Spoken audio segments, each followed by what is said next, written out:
Your relationships, guys, are the heaviest components in your life. They make you. Sometimes they even train you. Sometimes they even at times will break you, right? But at the end of the day, it's the only thing we have, one of few things that we are in complete control of.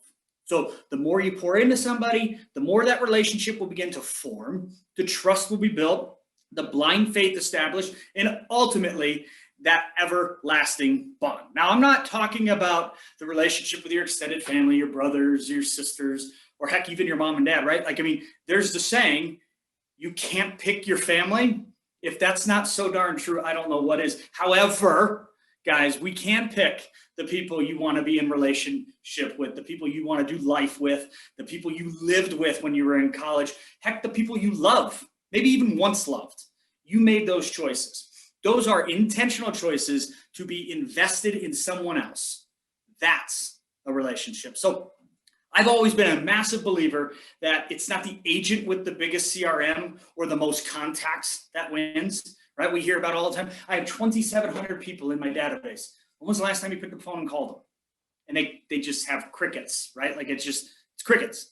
It's the agent, in my opinion, with the most relationships that wins. Those intentional relationships, deliberately calling someone, setting a coffee date, not to ask for business, but what? To see simply how their life is. Last week, guys, we were so fortunate enough to hear Tommy Spalding share some pretty darn amazing stories. The return on relationship. If you recall that was the one that straight knocked me out. This is a relationship business. We say it all the time, but the question is, do we actually act on it every single day? Win their hearts and you will win their business. Again, let me repeat it. Win their hearts and you will win their business. So next time, do yourself a favor.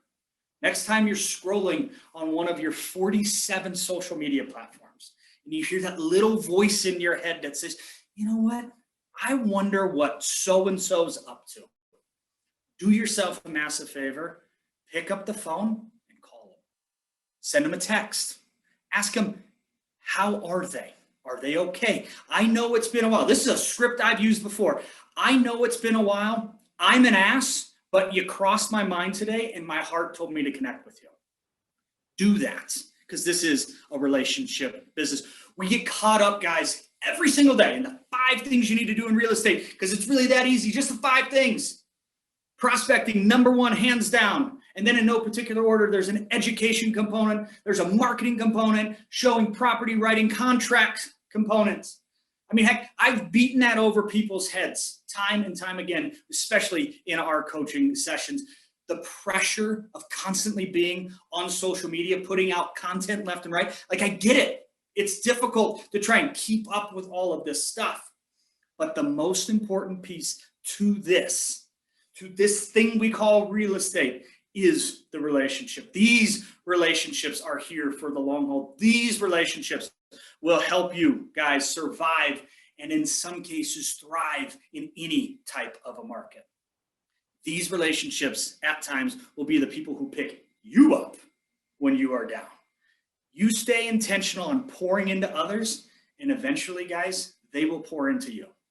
So think about those relationships. Start acting on those relationships. That's all I got for you.